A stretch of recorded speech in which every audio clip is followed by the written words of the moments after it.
Dari Purworejo, Jawa Tengah, Indonesia, inilah Suara Nusantara.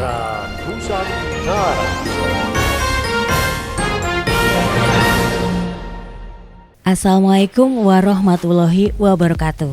11 September merupakan Hari Radio Nasional.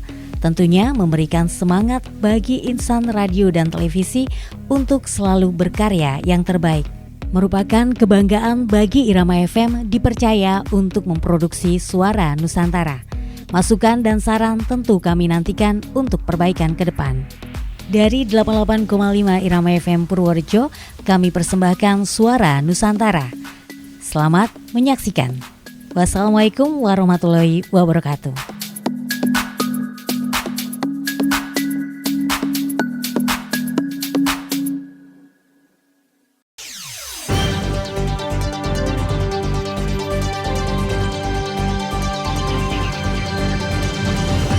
Dari Purworejo, Jawa Tengah, Indonesia, inilah Suara Nusantara.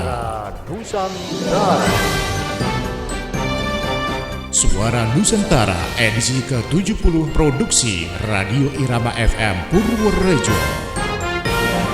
Suara Nusantara disiarkan di banyak radio se-Indonesia di bawah naungan Asosiasi LPPL Radio dan Televisi Indonesia.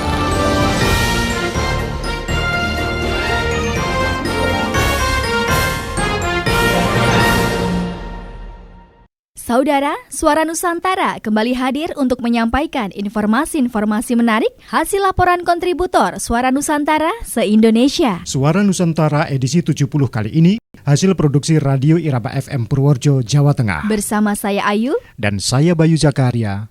Inilah Suara Nusantara selengkapnya.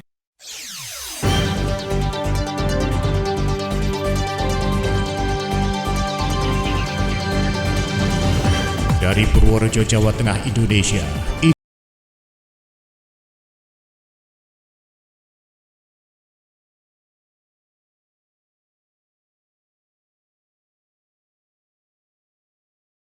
Bupati Purworejo Agus Bastian bersama Kepala Kantor Pertanahan Kabupaten Purworejo Suwitri Irianto menandatangani SKB pembentukan Tim Pembangunan Basis Data Pertanahan Terintegrasi berbasis bidang tanah. Informasi selengkapnya disampaikan oleh Rizky Amelia dari Irama FM Purworejo. Wujudkan basis data pertanahan, Bupati dan Kepala Pertanahan tandatangani surat keputusan bersama. Bupati Purworejo Haji Agus Bastian SEMM dan Kepala Kantor Pertanahan Kabupaten Purworejo Suwitri Irianto SHMH menandatangani surat keputusan bersama di ruang Arahiwang Sekda Kabupaten Purworejo pada Jumat 4 September 2020. SKB itu tentang pembentukan Tim Pembangunan Basis Data Pertanahan Terintegritas berbasis bidang tanah Kabupaten Purworejo. Dalam sambutannya, Bupati berharap dengan adanya kerjasama Trisula atau kerjasama antar kantor pertanahan pemerintah daerah dan pemerintah desa akan mampu mewujudkan database pertanahan berbasis bidang tanah yang valid, lengkap, terintegrasi, dan terjaga keberlangsungannya di seluruh wilayah Kabupaten Purworejo. Dengan kerjasama yang baik antara ketiga komponen ini, Agus Bastian meyakini dan percaya jika target mewujudkan peta lengkap tahun 2025 dengan jumlah keseluruhan sebanyak 1 juta bidang tanah akan dapat tercapai. Dengan adanya kerjasama yang melibatkan kantor pertanahan, pemerintah daerah, dan pemerintah desa atau yang sering disebut Trisula akan mampu mewujudkan database yang valid atas bidang tanah lengkap dan terintegrasi dan terjaga keberlangsungannya di seluruh wilayah Kabupaten Purworejo. Dengan kerjasama yang baik antara ketiga komponen tersebut, saya percaya target mewujudkan peta lengkap tahun 2025 dengan jumlah keseluruhan sebanyak 1.4.641 bidang tanah akan dapat tercapai. Bupati menambahkan pemerintah Kabupaten Purworejo sangat mendukung pembangunan berbasis data pertanahan karena hal ini akan sangat berguna dalam memformulasikan kebijakan rencana tata ruang dan menyusun arah pembangunan daerah. Kepala Kantor Pertanahan Purworejo Suwitri Irianto menjelaskan, jika kegiatan ini dilaksanakan karena berkaitan dengan kegiatan pendaftaran tanah sistematis lengkap atau PTSL. Upaya ini dipakai untuk mengisi kekosongan, dan jika ada kegiatan PTSL nantinya dapat segera dilaksanakan. Paling tidak diharapkan 80% kegiatan sudah dilaksanakan. Saudara, saya Rizky Amelia dari LPPL Radio Irama FM Purworejo melaporkan untuk Suara Nusantara. Ketua Tim Penggerak Pemberdayaan Kesejahteraan Keluarga Sukabumi, Yani Jatnika Marwan, menerima penghargaan Manggala Karya Kencana, Program Bangga Kencana tahun 2020. Berikut laporan Kamelia Norin dari Radio Citra Lestari Sukabumi.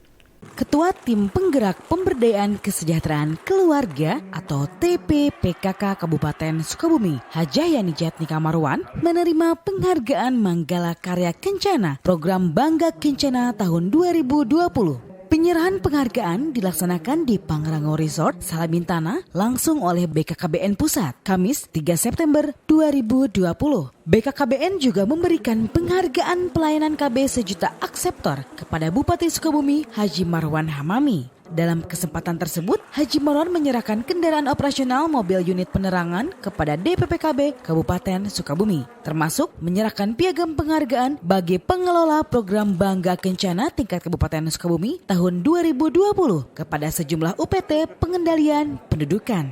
Haji Marwan Hamami mengatakan penghargaan tersebut diberikan atas kepedulian dan peran dalam penyelenggaraan program kependudukan dan keluarga berencana dalam pembangunan keluarga sejahtera. Hal itu terkait meningkatnya angka kesadaran masyarakat akan pentingnya program kependudukan dan keluarga berencana di Kabupaten Sukabumi. Pemerintah Kabupaten Sukabumi sendiri terus mendorong Kampung KB sehingga bisa mewujudkan masyarakat yang berkualitas serta derajat kesehatan yang tinggi. Hajah Yani Jatnika Marwan mengaku bersyukur atas penghargaan yang diraihnya. Hajah Yani ingin menunjukkan kepada masyarakat terkait peran ibu yang luar biasa, sebab bukan hanya hamil dan melahirkan, tapi turut serta dalam KB. Apalagi lewat keluarga berencana bisa menciptakan keluarga sehat, bahagia dan sejahtera. Maka dari itu perlu dukungan pemerintah. Kepala DPPKB Kabupaten Sukabumi Nasihudin Nasution mengatakan, Bupati dan Ketua TPPKK Kabupaten Sukabumi ini sangat peduli terhadap 8 fungsi keluarga, sehingga mereka mendapatkan penghargaan yang sama dari BKKBN Pusat. Demikian disampaikan Dinas Komunikasi Informatika dan Persandian Kabupaten Sukabumi. Dari Salabintana, Sukabumi, Jawa Barat, Kami TV melaporkan.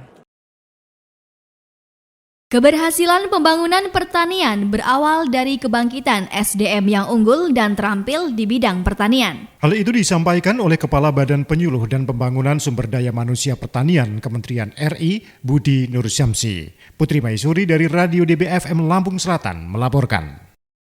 Bupati Lampung Selatan Haji Nanang Ermanto didampingi Sekretaris Daerah Lampung Selatan Tamrin menerima audiensi Badan Penyuluh dan Pembangunan Sumber Daya Manusia Pertanian BPP SDMP Kementerian Pertanian RI di ruang Vikon Rumdin Bupati. Audiensi itu bertujuan untuk menjalin kerjasama dengan pemerintah Kabupaten Lampung Selatan dalam rangka meningkatkan sumber daya manusia SDM pertanian mulai dari petani, koperasi petani Koptan, kelompok wanita Tani KWT serta para penyuluh di bidang pertanian. Hal itu diungkapkan oleh Kepala BPP SDMP Kementerian Pertanian RI, Profesor Dr. Insinyur Dedi Nur Syamsi. Dia menjelaskan bahwa hal itu dapat dicapai dengan pemberdayaan Balai Penyuluh Pertanian melalui sarana fisik. Lebih lanjut, Dedi Nur Syamsi menjelaskan bahwa keberhasilan pembangunan pertanian berawal dari kebangkitan SDM yang unggul dan terampil di bidang pertanian itu sendiri. Pak Bupati, kita yakin bahwa peningkatan produktivitas itu utamanya berasal atau kontribusi dari pemberdayaan SDM petani, yaitu petani, Koptan, Gapoktan, KWT, dan tentu saja penyuluh. Nah, oleh karena itu, Pak Bupati mohon izin kami datang ke sini dan mungkin nanti dengan Pak Kadis Pertanian utamanya kami ingin kerjasama sama-sama kita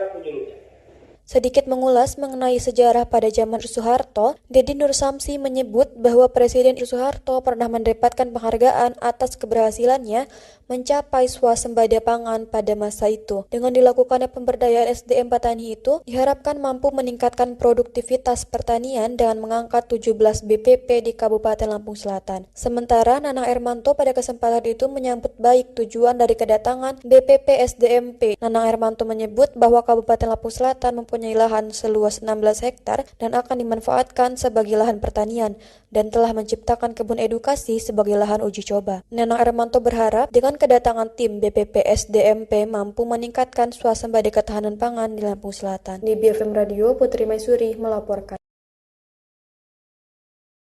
PLT Bupati Muara Enim menyerahkan bantuan sosial secara simbolis paket sembako kepada 10 kelurahan di Muara Enim. Informasi tersebut segera disampaikan oleh Andre Taulana dari Radio Suara Muara Enim.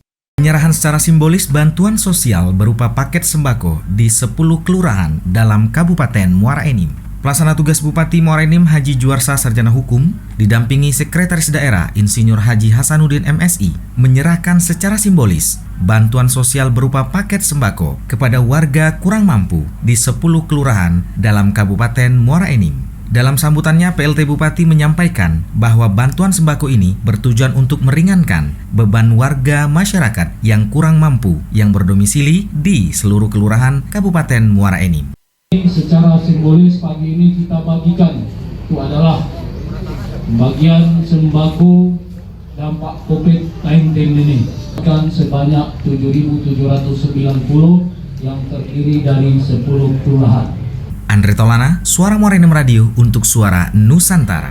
Wakil Bupati Bogor Iwan Setiawan mengharapkan peran aktif PKK dalam menangani penyebaran COVID-19. Informasi ini disampaikan oleh Inggar Prilda dari Tegar Beriman, Bogor. 11 kecamatan di Kabupaten Bogor berganti Ketua Tim Penggerak Pemberdayaan dan Kesejahteraan Keluarga atau TPPKK. Ke-11 Ketua PKK Kecamatan dilantik secara langsung oleh Ketua TPPKK Kabupaten Bogor, Halimatul Sadia Iwan Setiawan, yang bertempat di Ruang Serbaguna 1 Setda, Kabupaten Bogor.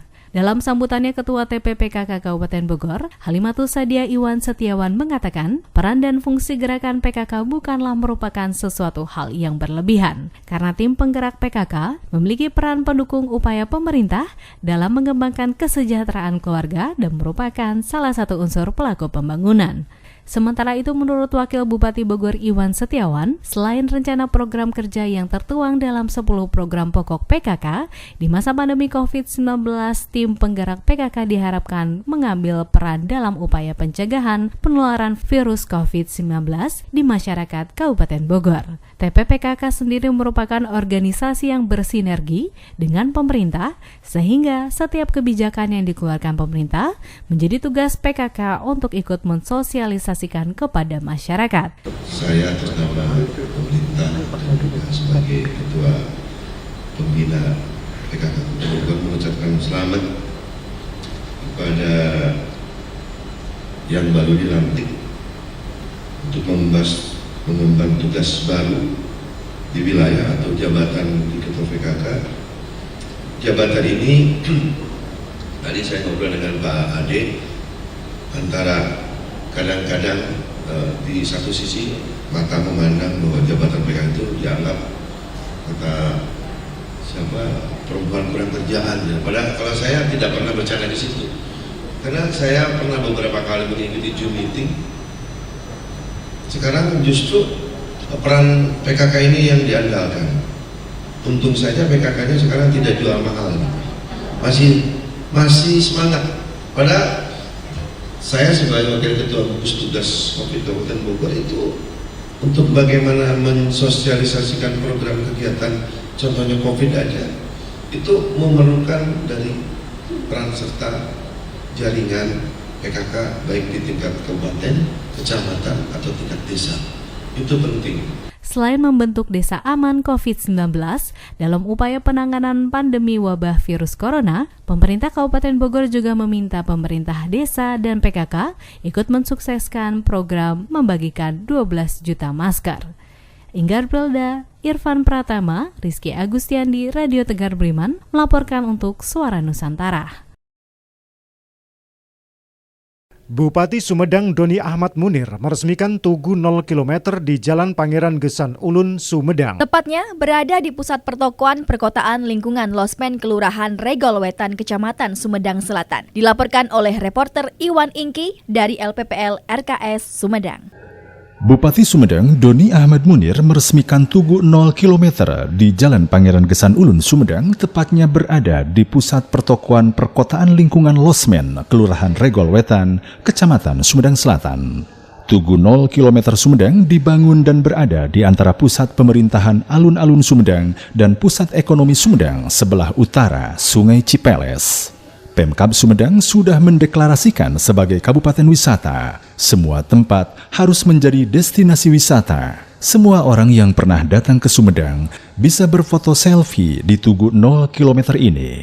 Yang mau menikah melakukan prewedding di sini, memulai mengarungi samudera rumah tangga bersama pasangan dari nol.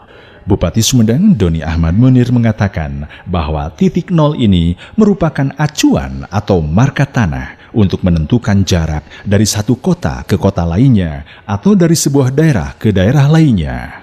Umumnya, tepat di titik nol ini ditandai dengan bangunan, tugu atau patok. Hari ini bersyukur pada Allah bisa meresmikan Tugu 0 km Sumedang. Ini patokan jarak Sumedang dengan daerah lainnya. Misalnya dengan Bandung 45 km nolnya di sini, dengan Cirebon 90 km nolnya di sini. Dan ini adalah sebuah sejarah dulu ketika pembangunan Jalan Anyar Panarukan, di mana penentuan 0 km dari sini. Jadi dulu itu setiap 40 kiloan itu ada semacam jarak antar daerah sebagai titik penggantian kereta kuda yang membawa logistik seperti itu. Namanya 0 km. Dan ini bagian dari Jalan Anyar Panarukan. Dan ada legenda Jalan Teras Pangeran yang banyak main korban jiwa. Pangeran Sumedang waktu itu Kolonel melawan Belanda, melawan penindasan. Dan alhamdulillah akhirnya Belanda dengan menggunakan kekuatan zeninya menyelesaikan Jalan Teras Pangeran ini. Harapannya bisa dipakai untuk ini sebagai pengingat, jadi patokan. Jadi masyarakat tahu, oh ini 0 kilometernya. Selama ini kita Sumedang ke Bandung berapa kilo? 45 kilo. Di Bremen 0 ya. Oh dari sini.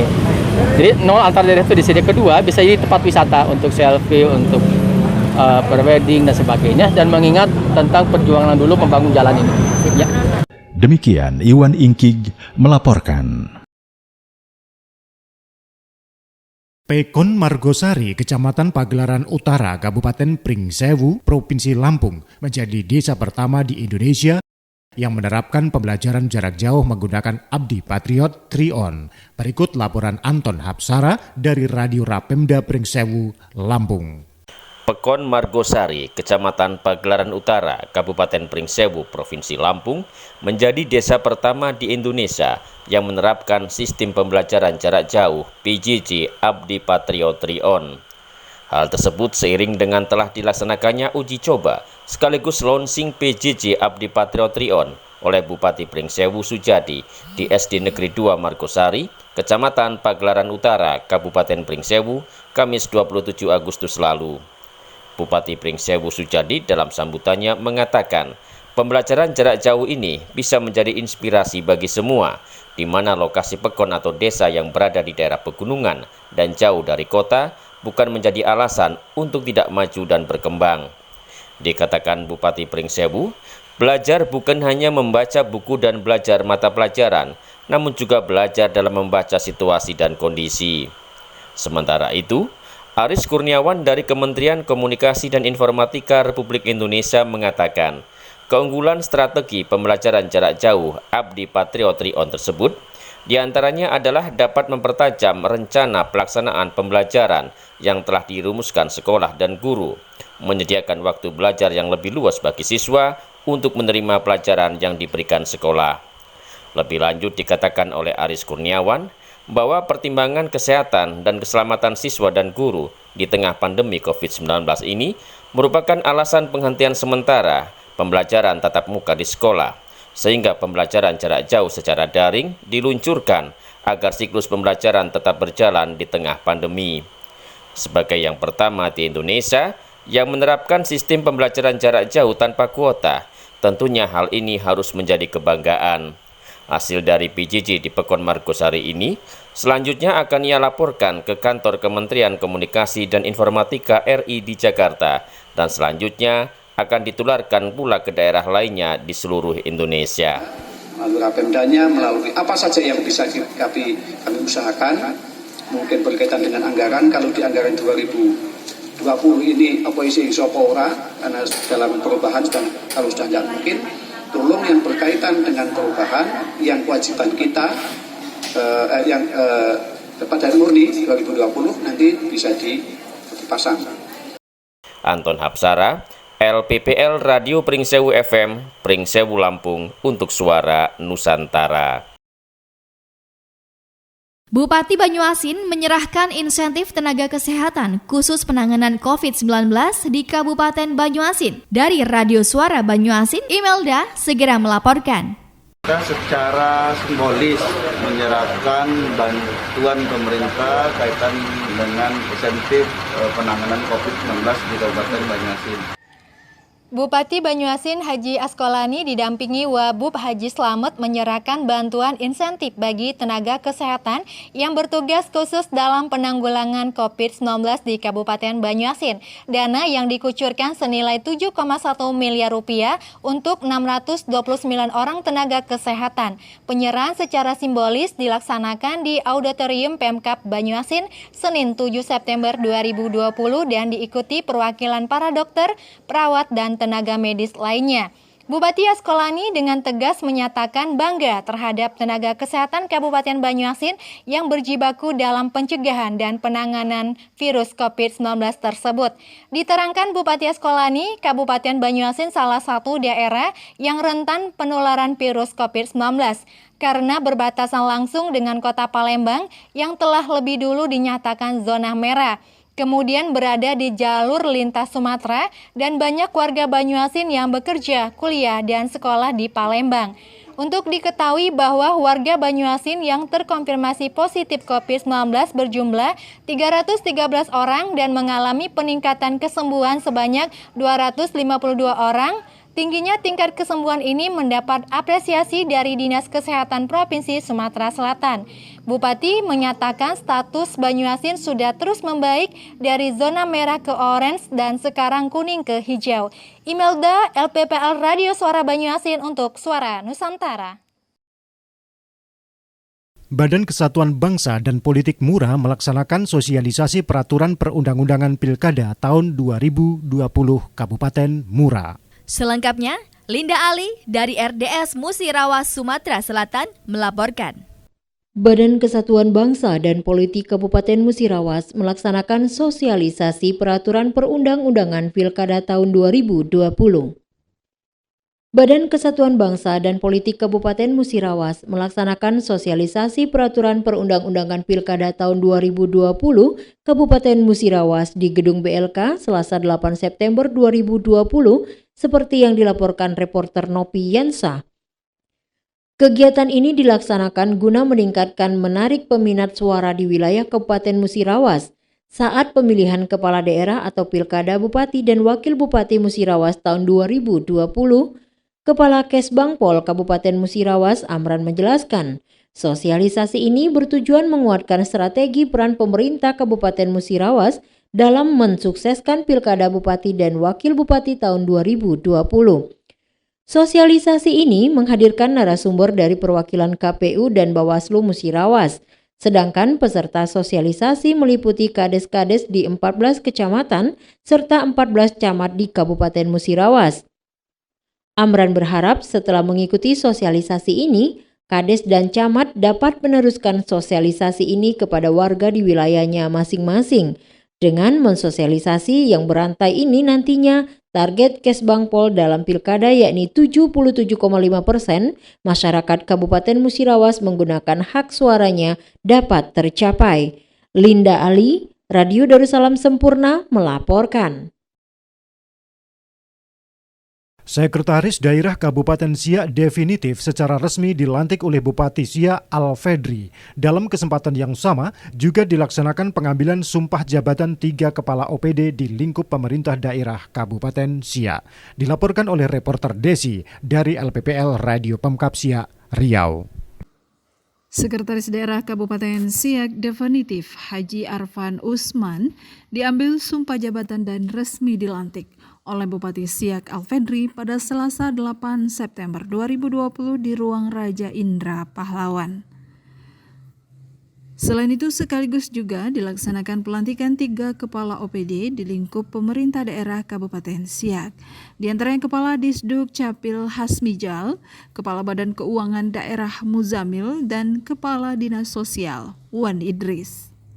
Bupati Siak yang ditemui usai pelantikan memberikan arahan serta instruksi agar tugas serta amanah yang diberikan dapat dilaksanakan dengan optimal serta meningkatkan kinerja dalam mencapai rencana strategis melakukan terobosan inovasi program kerja. Dan keuangan daerah ya dengan harapan tuh pada sekretaris daerah ini dengan pimpinan OPD yang baru dikukuhkan bisa menjalankan amanah dan tugas pokok dan fungsinya secara baik sesuai dengan kepercayaan yang diberikan kepada mereka sesuai dengan peraturan perundang-undangan yang berlaku. Kita harapkan di ke depan kinerja di setiap daerah semakin baik, termasuk OPD-OPD lain dalam rangka mencapai rencana strategis dari OPD-nya masing-masing. Sementara itu, Sekretaris Daerah Kabupaten Siak yang ditemui oleh tim liputan radio pemerintah Kabupaten Siak usai menerima ucapan selamat mengatakan, kesiapan dirinya dalam melaksanakan amanah dan program kerja pemerintah daerah sesuai dengan aturan dan ketentuan yang telah ada sebelumnya.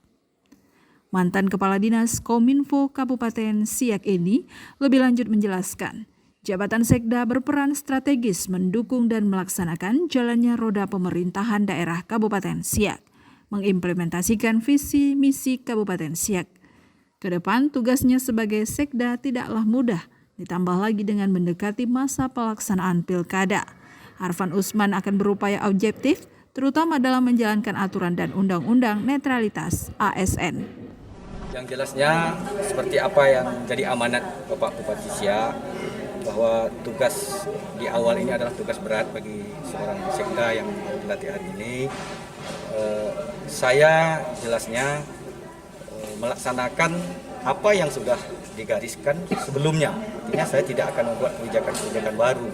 Saya hanya melanjutkan apa saja hal-hal yang sudah dilaksanakan oleh pejabat yang sebelumnya melalui visi misi Kabupaten Siak yang sudah berjalan itu saja. Yang tugas apa? Bagaimana? Tugas yang paling berat yang diberikan Bupati. Tugas yang paling berat bagi kita seperti apa yang diamanatkan oleh Bupati pada pelantikan tadi, itu kita sama-sama maklumi adalah tugas yang berat menjelang pilkada ini. Berarti kita melaksanakan semua program tersebut terkait dengan suksesnya pilkada. Pak, apa perasaannya setelah dilantik?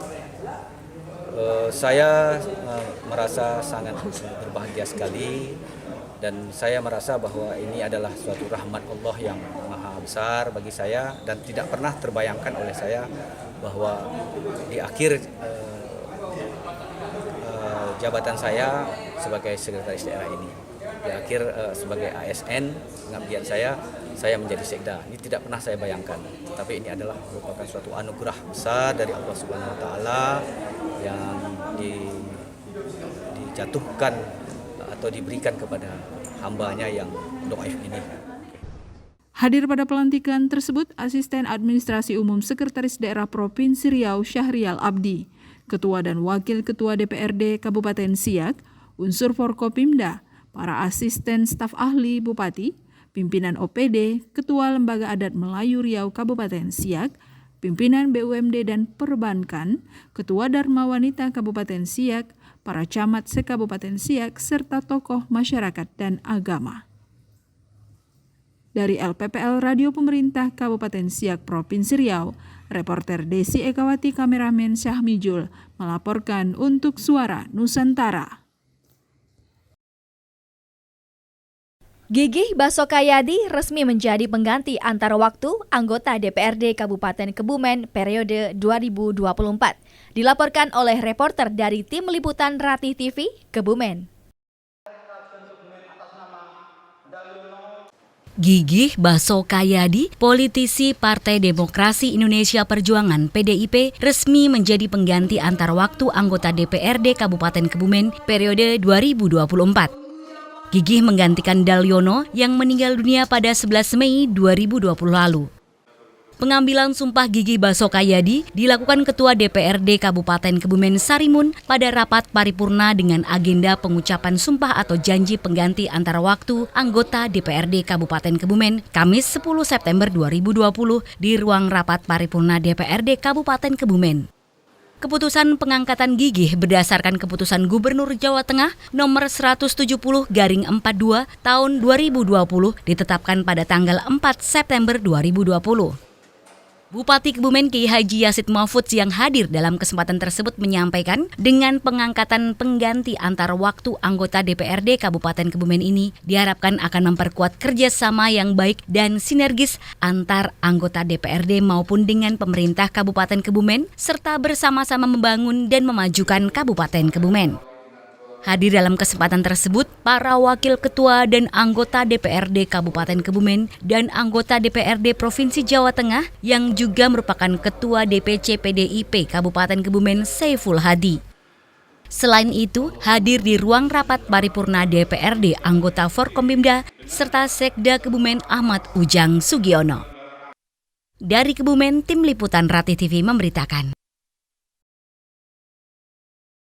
Saudara, Suara Nusantara edisi 70 telah Anda ikuti. Produksi Irama FM Purworejo. Nantikan kembali kehadiran Suara Nusantara pekan depan di radio dan televisi kesayangan Anda. Sampai jumpa.